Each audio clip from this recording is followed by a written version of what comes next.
energi ketakutan dan juga kemarahan. Dan di sini sebenarnya ada juga apati. Ketidakmampuan sebenarnya. Ya, ketidakmampuan.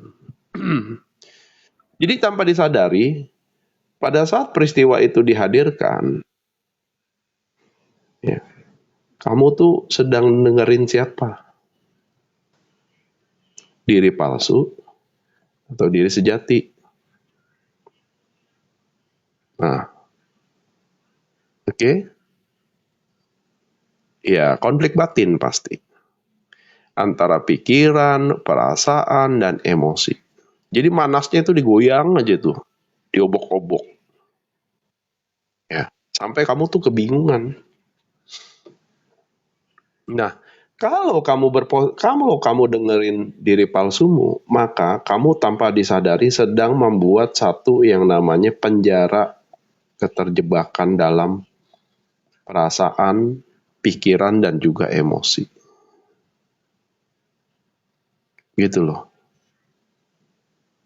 Jadi nggak bisa tuh mikir jernih itu nggak bisa, kritis tuh nggak bisa. Yang terjadi itu adalah kebingungan, ya, kederburu-buruan, ketidaktenangan.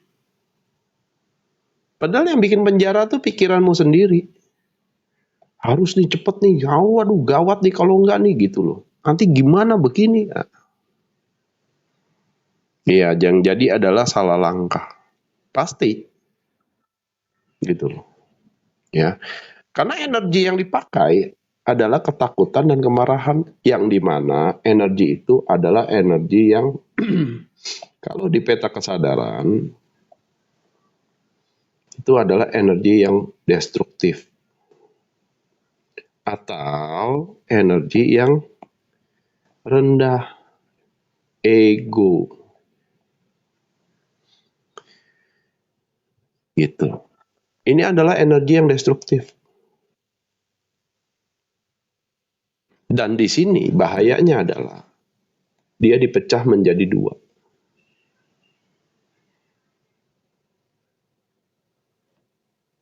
Dipecah menjadi dua peran.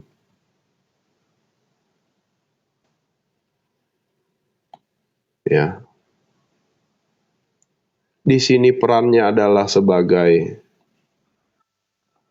pelaku, di sini sebagai korban.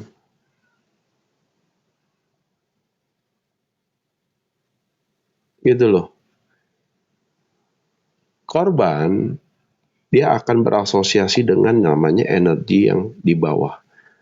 100 ke bawah. Ketakutan, kesedihan, tak berdaya, merasa bersalah, sampai di titik malu dia sama sosial. Kayaknya aku nggak ada artinya deh, gitu loh. Di lingkungan hidupku, gitu. Nah, hati-hati kalau udah di sini. Nanti arahnya adalah peniadaan. Gitu.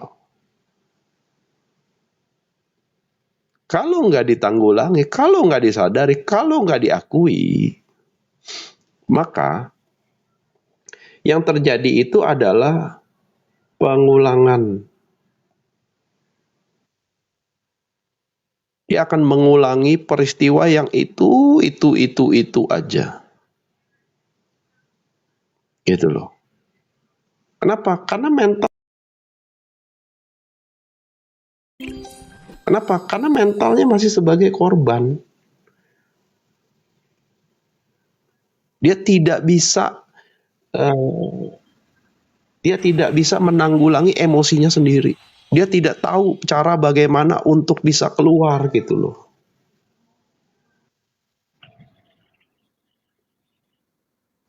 Thank you, Tiana. Nah, jadi hati-hati guys kalau udah di sini. Pola berulang, mengulangi, ya akan terjadi. Dan mode hidup dari korban ini adalah survive. Pola hidupnya ini survive, bertahan hidup jiwanya, melarat. Ya, kalau udah survive ini, jiwanya rekoso. melarat jiwanya. Kenapa? Karena pada saat dia survive itu, mode hidupnya adalah mengulangi dan menambah penderitaannya.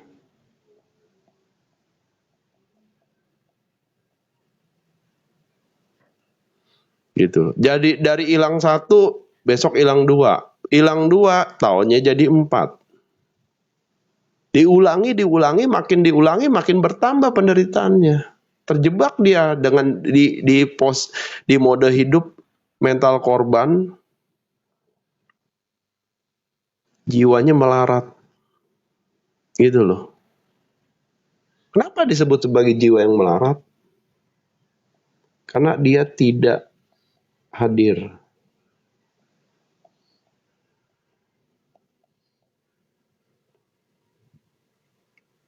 di dalam ruang dan waktu.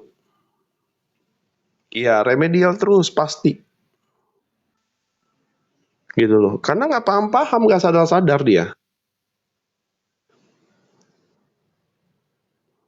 Ya, jiwanya tidak hadir. Yang hadir itu adalah apa? Ego dan pikiran yang mendominasi. Enggak, kita harus begini. Kalau enggak, susah gitu. Kalau mengulangi tapi penuh kesadaran di mana kok? Mengulangi tapi penuh kesadaran itu, dia nggak akan mengulangi. Begitu dia sadar, berhenti dia. Polanya akan berhenti. Gitu loh. Kenapa? Karena jiwa hadir di situ. Sebagai yang mengamati si pikiran dan emosi. Dia cukup mengamati pikiran yang liar, emosi yang bergejolak. Gitu. Diamati aja. Gitu. Pada saat diamati, intensitas itu pun akan menurun. Ciri dan caranya jiwa hadir gimana? Fokusnya untuk tidak autorespon. Ya. Dia tidak reaktif. Kalau jiwa hadir tuh dia tidak reaktif. Dia mengamati. Nih, ciri jiwa hadir nih. Nah, ini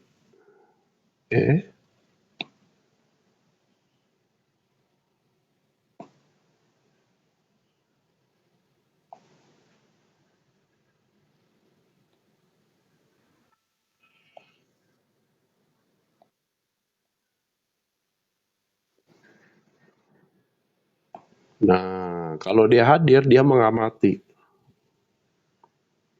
Dia amati aja. Ya nanti kalau pada saat dia mengamati, ya ada yang namanya ketenangan. Karena apa? Karena ada jarak. Ada jarak di sini. Nah, karena ada jarak, artinya ya dia mampu melihat segala sesuatu secara utuh dan mendengar yang tidak terdengar. Gitu. Ini dia nih penjara pikiran ini, emosinya nih. Nah, yang rekoso nih di dalam sini. Begitu dia menjadi yang mengamati, keluar dia tidak lagi terjebak dalam pikiran dan emosinya dia sendiri.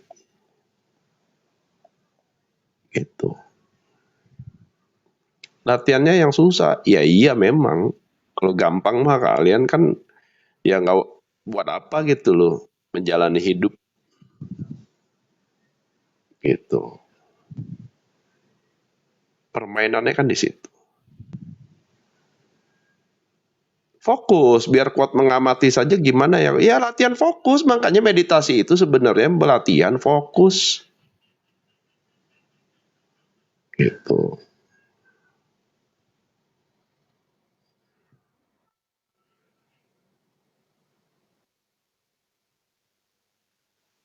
Nggak ada yang gampang guys, nggak ada. Makanya kita diberi akal. Gitu. Secara logika nggak gampang, secara akal bisa diakali.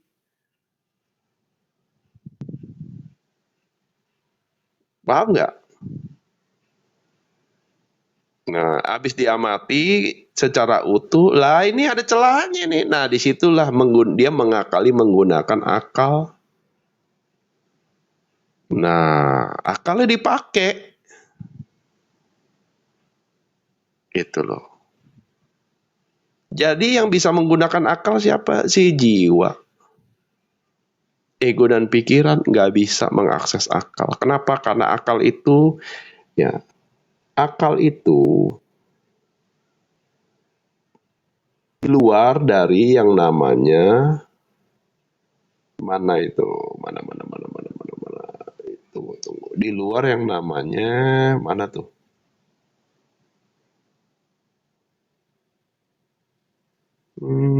Ini. Akal itu di luar dari yang namanya panca indera.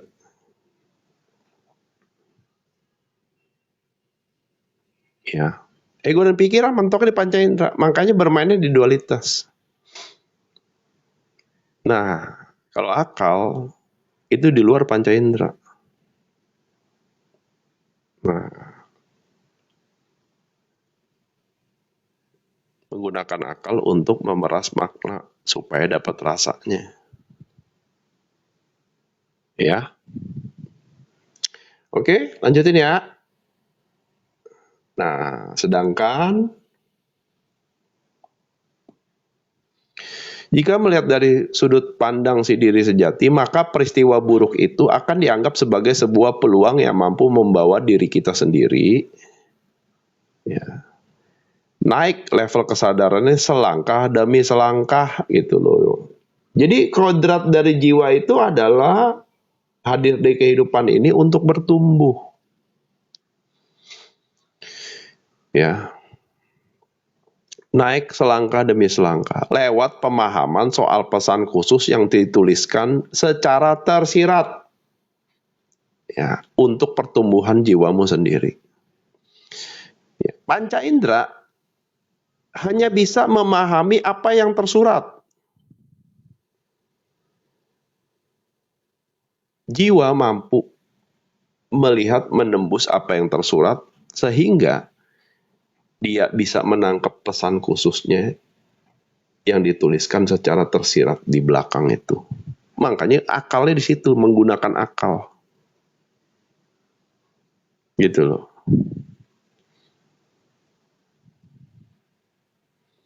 Dan semua pesan khusus itu tujuannya cuma satu.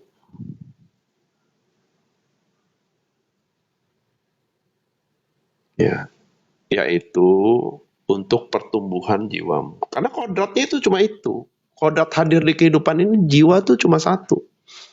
Bertumbuh. Gitu. Dan kenapa ini bisa dilihat sebagai peluang? Karena dengan mengalami peristiwa-peristiwa itu, kamu akan mengambil esensinya sebagai bentuk komunikasi antara Sang Pencipta, semesta, dengan juga dirimu. Jadi panca indera ini cuma bisa di sini, guys. Di dualitas benar, salah, untung, rugi, baik, buruk, hitam, putih. Gitu loh. Dia cuma bisa terjebak di sini, dualitas. Diri palsu. Tetapi jiwa itu, dia mengamati dualitas itu. Dia mampu melihat titik tengahnya, porosnya di mana dia bisa bertumbuh. Begitu dia bertumbuh, masuklah dia ke ranah koneksi yang lebih tinggi. Gitu loh. Yaitu kembali, ya, ke kodratnya sebagai bagian dari semesta dan juga Sang Pencipta yang selalu meliputi.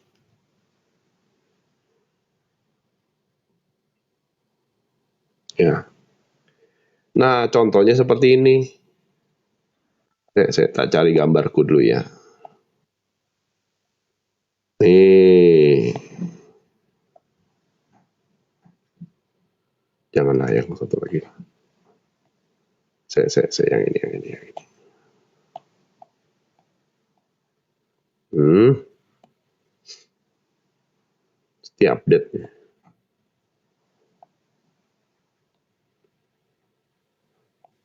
Bentar ya.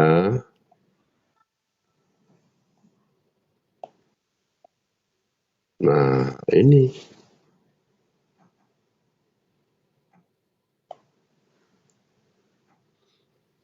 Jadi pilihan-pilihan kita akan mempengaruhi hubungan antara diri kita dengan Sang Pencipta. Satu di ranah dualitas,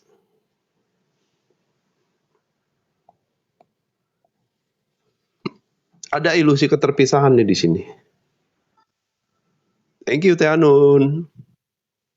Satu lagi diliputi non-duality. Kalau bicara orang Muslim, kalau bicara tauhid ini, gitu loh. Tiada Tuhan selain Allah, gitu loh. Ini dia diliputi gitu loh. Pada saat dia itu balik makom menjadi hamba. Kalau di sini belum, ini transaksional soalnya ini. Dualitas untung rugi. Pas saya susah, ya dia doa deh sama Sang Pencipta, gitu loh. Tapi gila dia dapat, lupa dia bersyukur. Gitu loh. Ya, makanya dari sini ke sini dia harus menggunakan yang namanya akal dan rasa. Sedangkan di sini dia hanya mentok di panca indera, pikiran, logika, dan ego. Nah, tapi kalau di sini ini udah jiwa nih yang udah connect dengan ruh. Baru dia bisa menyadari gitu loh. Kehadiran Tuhan yang selama ini. Loh, ternyata selama ini Tuhan itu meliputi. Di saat pengalaman baik atau buruk, dia selalu ngasih pesan. Kohen, pakai akalmu. Gitu loh. Nah, pada saat dia berpindah sini, udah dualitas itu udah menjadi sebuah satu kesatuan yang dimana tapi fokusnya adalah soal kesini.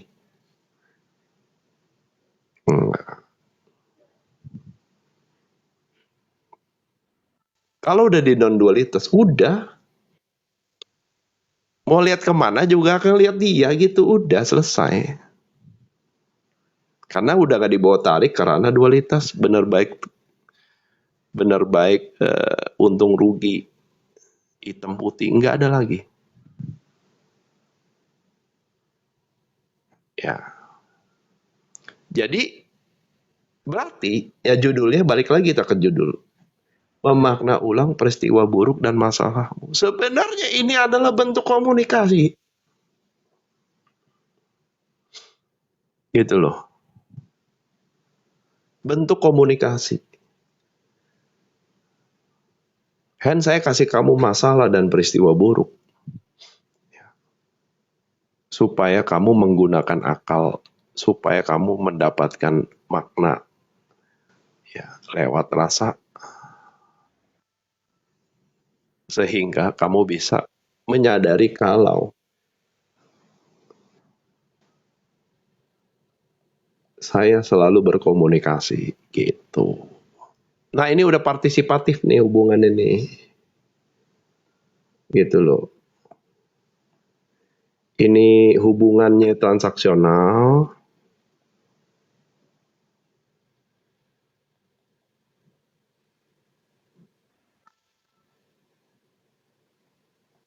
Nah kalau ini hubungannya partisipatif,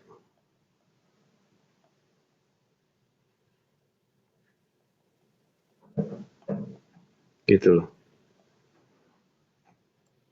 Kenapa disebut partisipatif?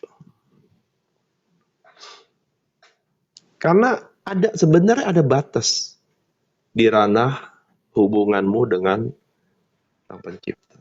Di sini nih.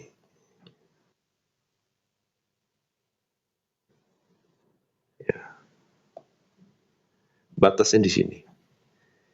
Jadi Kohen yang sudah di non-dualitas itu, dia diberikan ruang dan waktu untuk yang namanya berniat dan usaha.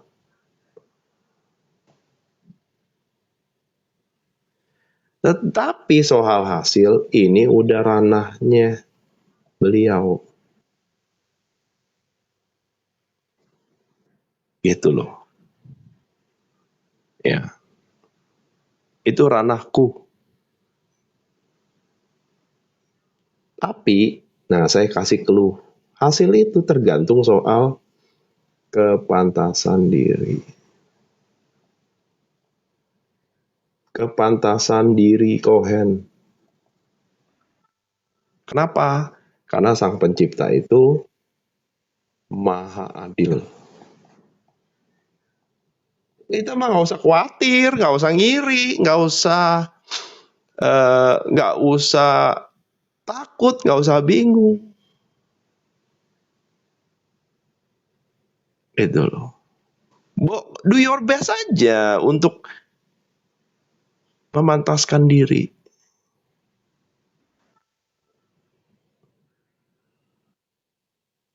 Kenapa? Karena di kepantasan dirimu yang nanti akan menjadi syarat ya untuk dipakai menjadi kepanjangan tangannya. Baru tuh amanah tuh baru diberi amanah tuh. Gitu loh. Ya wes, tak titip amanah ya. Siap. Nah, niatin dan usahakan lagi. Gitu loh. Sampai ke titik istiqomah dia. Wah, ternyata ya. Saya ini nggak ada apa-apanya gitu loh. Nah, peran wayang dan dalang disitulah mulai terjadi gitu loh. Kreator dan co-kreator berlaku di situ. Tetapi puncak tertinggi dari kita semua adalah soal kebermanfaatan. Mencerminkan sifat-sifat ilahiyah di ranah dualitas. Makanya panahnya ke bawah. Gitu loh. Dan dari gambarnya jelas. Kalau udah pantas, ya tak kasih amanah. Tapi amanahmu ini harus bisa diteruskan. Supaya mereka yang masih di ranah dualitas bisa melihat sifat-sifatku melalui dirimu. Gitu. Ini nangkep gak? Nanti bingung lagi. Ini simple loh. Simple tapi dalam ya. Aduh.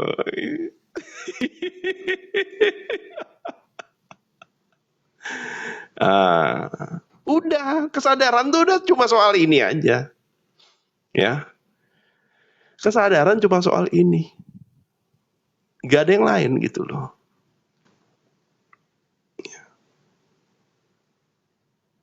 Karena kesadaran itu ya bukan soal kesaktian, tetapi memantaskan diri untuk bisa dititipkan amanah dan berusaha istiqomah. Udah.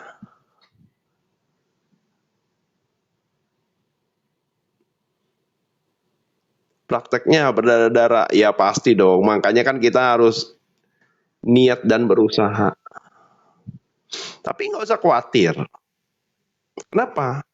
Karena kalau dia sudah di non-dualitas, hubungannya itu adalah aksi dan reaksi. Kita cukup berniat dan berusaha sebagai aksi kita. Nanti pasti sang pencipta lewat semesta itu akan memberi reaksi. Gitu loh. Prosesnya wow, ya karena kamu masih di sini. Masih banyak hijab tuh yang harus dilepas, dibuka gitu loh, ditanggalkan. Contohnya apa? Keinginan soal kaya, keinginan soal jabatan, yang dimana di sini adalah ranahnya dimensi 3. Ya, duniawi.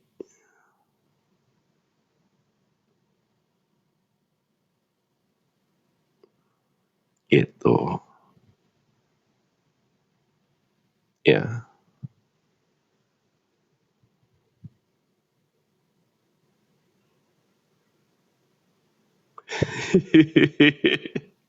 Cara simpel, ya penerimaan udah. Penerimaan. Gitu. Penerimaan.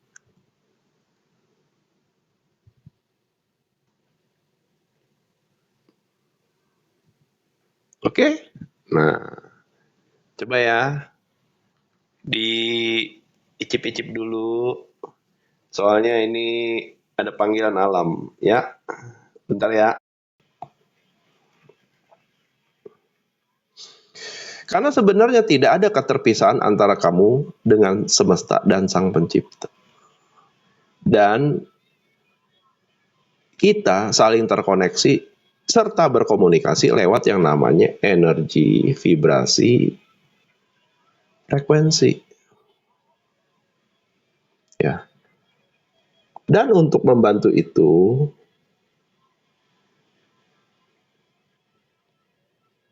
bermeditasi akan mempermudah. Gitu loh. Oke? Jadi semesta itu sebenarnya selalu berkomunikasi. Masalahnya kita tuh nggak bisa diem, berisik. Banyak kemauan, banyak keinginan, banyak pikiran. Ya.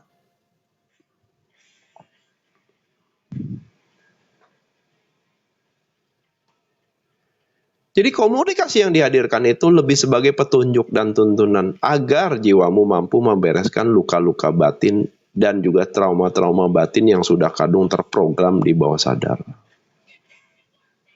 Dan tujuan akhirnya tentu saja agar kamu mencapai titik puncak kesadaran soal siapa aku. Dan tujuanmu ada. Kenapa tujuanmu ada di kehidupan ini? Nah, kalau dia udah kenal siapa saya, dia akan kenal misi jiwanya. Gitu loh.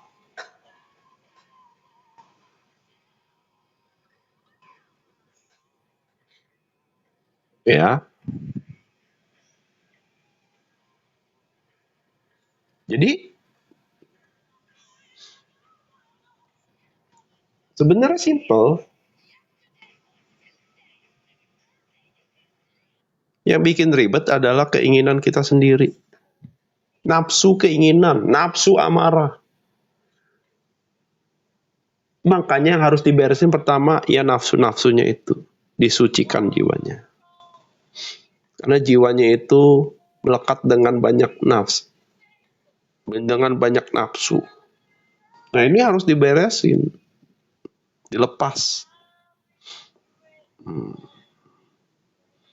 Makanya banyak yang nggak tahu tujuan hidup ya karena selama dirinya sendiri nggak kenal. Nah ini. Padahal udah dituliskan siapa yang mengenal dirinya, dia akan mengenal siapa? Ayo jawab.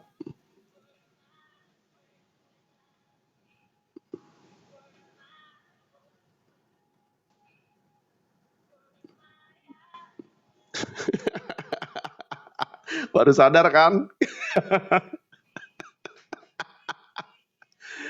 Jadi selama ini kalau belum kenal dirinya, kan belum kenal Tuhannya. Lah, selama ini ritual ke siapa itu piye toh? Bingung aku tuh.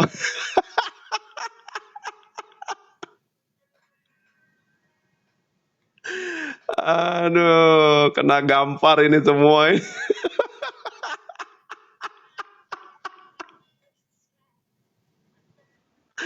Aduh. Weh, ada Musrid nih. Selamat malam. Waduh. Ya kan? Wow, langsung gerah nih semua nih kan.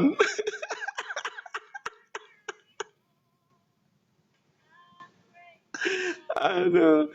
Ini gara-gara tendensi sih, ya kan? Berarti selama ini nggak kenal diri dong? Iya, kalau nggak kenal diri berarti nggak kenal siapa. Kena gamplok, aduh, 250 orang kena gamplok semua langsung. Iya ya, selama ini ternyata saya ritual ke siapa sih? Bingung kan tuh. Lo ngaku aja kenal diriku ya toh.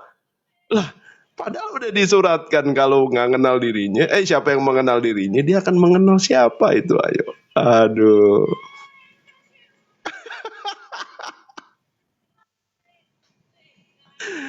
aduh ya. Jadi coba diem dulu, fokus. Kalau udah diem aja ya, baru sadar, iya juga ya. Aku kan belum mengenal diriku gitu loh. Berarti aku belum kenal dong dengan Tuhanku. Lah, selama ini ritual ritual ke siapa itu?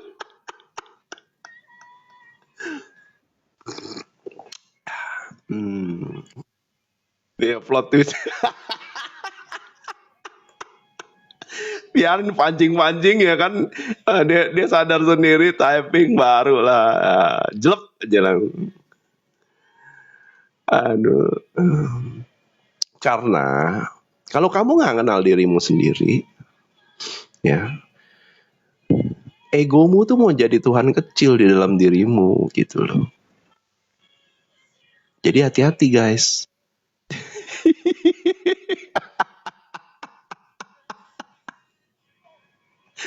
Kenapa? Karena fokusnya ego tuh ngejar perolehan, nafsu keinginan, nafsu amarah.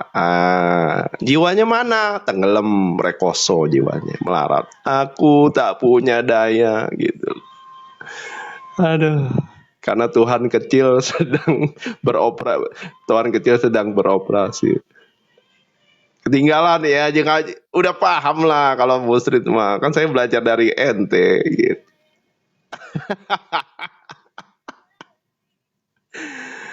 Aduh, biasa Kang, dijebak Kang, dijebak tahu-tahu digaplok gitu.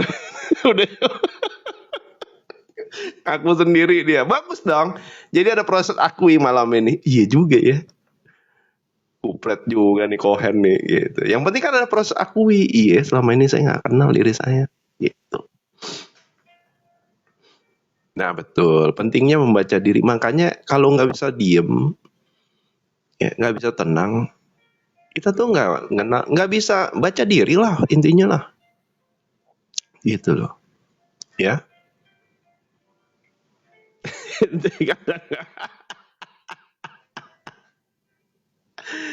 Aduh, sorry ya guys ya, aduh, dijebak sama kokoh gitu loh.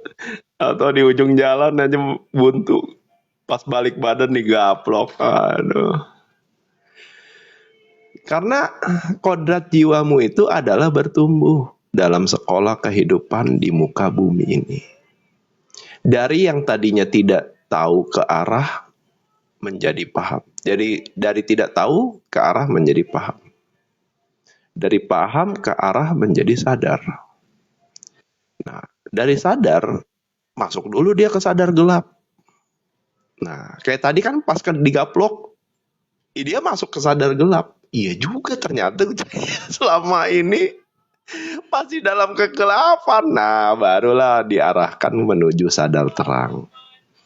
Gitu loh. Ini nangkep nggak nih? Ya kan? Tadi kan ngakuin, iya saya kan belum belum kenal diri saya ya. Nah, itu sadar gelap tuh. Ya kan? Nah, pas di cross check ya kan. Oh iya juga ya, kalau saya belum mengenal diri berarti saya belum kenal. Nah, itu diarahkan menuju sadar terang. Gitu loh. Nah, sadar terang diarahkan menuju ke kesadaran atas diri. atas siapa aku. Kata kesadaran atas diri diarahkan menuju pengenalan dan selesai dengan diri. Ya kenapa? Karena dia akan ketemu tuh layer-layer nih yang nutupin hijab-hijab yang tadi saya bilang itu. Kenal diri, selesain, dilepas gitu loh. Ya. Setelah dia kenal diri dan dia selesai dengan diri, baru masuk tuh ke ranah potensi diri. Gitu loh. Dia akan didatangkan peristiwa-peristiwa pengalaman-pengalaman yang dimana ya semesta dan Tuhan itu sedang berkomunikasi. Ini loh Hen, aku tak kasih tugas. Bisa nggak coba? Mau tidak mau kan dia masuk nih ke dalam diri, nemu potensi. Lah iya juga ya. Coba dicoba. Gitu. Nah dari potensi diri baru masuk ke ranah misi jiwa. Jadi misi jiwa itu nggak akan jauh-jauh dari potensi dirimu. Ya. Setelah dia praktek misi jiwa, menggunakan potensi yang sejatinya, baru masuk ke asas kebermanfaatan. Begitu dia memantaskan diri untuk bisa bermanfaat, masuklah dia sebagai alat peraga. Dia cuma jadi alat peraga atas kehadirannya gitu loh. Dia cuma jadi wayang bagi si dalang. Gitu.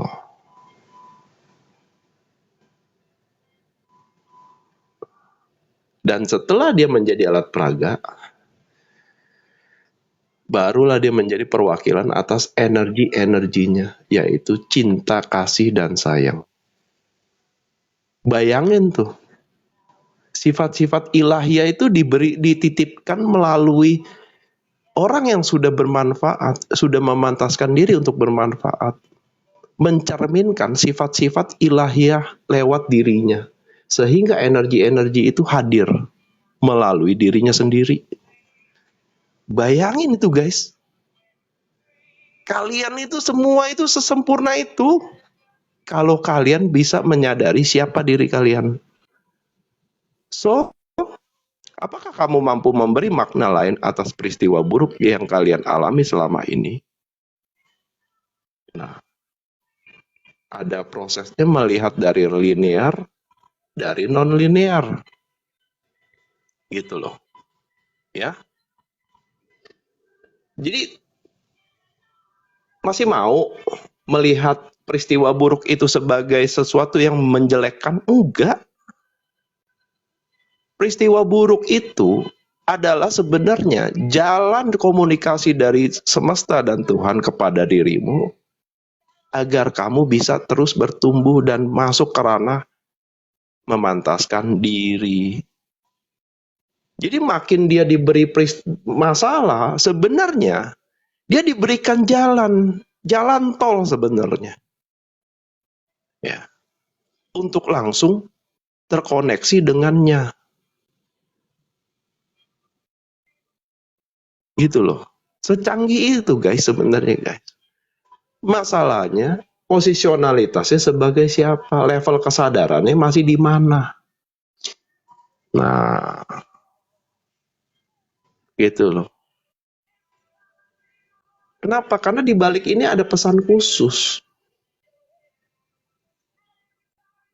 Ada pesan khusus di situ. Oke? Paham ya guys? Nah, ya udah sesimpel ini udah. Diulang-ulang, diulang-ulang. Gitu loh. Jadi paling enggak malam ini kita punya pengetahuan soal memaknai ulang peristiwa buruk dan masalah-masalah yang hadir menjadi realita gitu.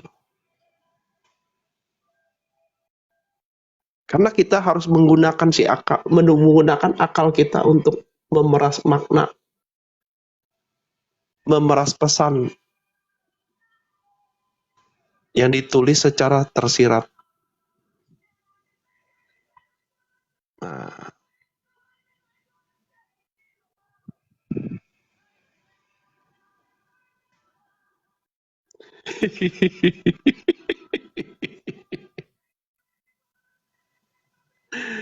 aduh. Nah, kalau diri palsu itu dia linear dia. Ya, linear itu artinya adalah kalau saya belum bisa A, saya nggak bisa, pasti nggak bisa. Eh, kalau saya belum ini, saya nggak bisa, pasti nggak bisa kecek kalau belum dari A. Belum selesai B. Tapi non linear itu, ini ada kesadaran nih. Dari A, saya bisa ke C. Begitu juga dari B, saya bisa ke A.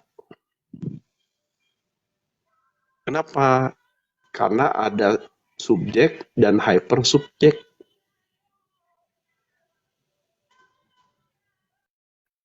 Gitu loh. Kalau di sini, ya kamu cuma muter-muter aja. Dari satu masalah ke masalah yang lain. Fleksibel, yes, betul sekali. Karena ada hubungan di sini. Aksi reaksi. Kesadaran tuh ini kesadaran ini. Kesadaran soal ya, koneksi antara subjek dengan hypersubjek. Itu loh. Kan hadir hypersubjeknya. Jadi daripada saya gendong terus, ya saya kalau begitu, saya berserah gitu loh. Ya sini saya serahin gitu loh. Nah, tapi kalau dia linear, kesadaran itu digendong terus semuanya. Kesadaran itu rendah. Ketakutan, kecemasan, kebingungan, tak berdaya. Ya. Dan kalau linear, kamu cenderung akan mengikuti mayoritas. Sedangkan yang non-linear, dia menyadari jalannya sendiri.